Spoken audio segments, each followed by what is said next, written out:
We're now joined by one of the close friends of Chadwick Boseman, J. Kyle Manzay. Jay, how you doing, man? I'm good. I'm good. Good. Good. I appreciate you joining us now. You met Chadwick way before we knew him. What was it like to know him back in college? It was amazing, man. We kind of had an instant bond because we were there's a dorm called Drew Hall at Howard University. That's where it's a rite of passage, and he was two doors down from me. We just had a connection, man. Just kind of a real, a sincere guy, and that since lasted for years and years. Yeah, now, and I hear all of these celebrities and athletes and influencers that have met him, and they say the same thing. They say he's very sincere and he kind of lives in the spirit. How did he carry himself before he was a superstar?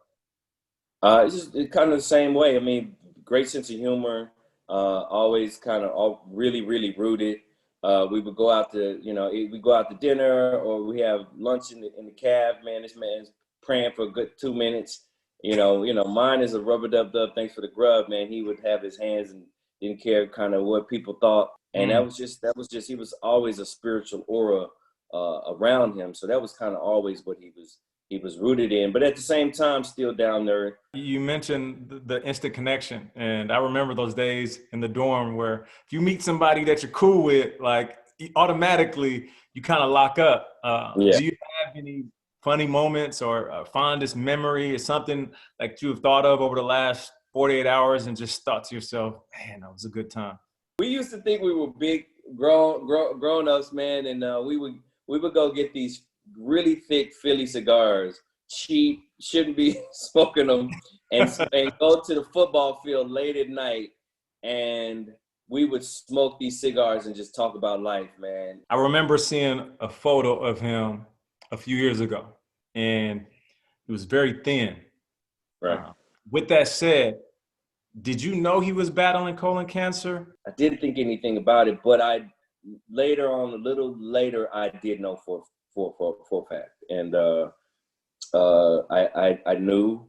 I didn't know how severe. I didn't know he had it, and then it returned, and but we're family. You know what I'm saying? And that's not something that we put out there. A lot of people really, really, really close to him didn't know until recently as well. So that's the way he chose to handle it. One of the most profound things was that when we last spoke was that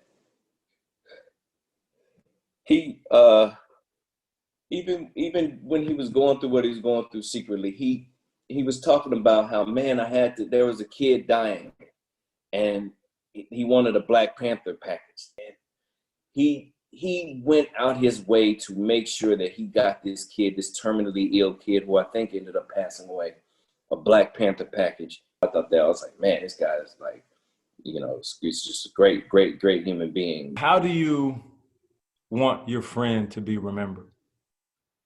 I think that his work is doing that, and so I want him to be remembered for that. And he was that same sincere, grounded, loving human being who would give anybody his full focus, and so therefore he was really like the benevolent king that Black Panther portrayed. Thank you for watching. If you want more extra, hit the subscribe button and the bell so you'll never miss a video.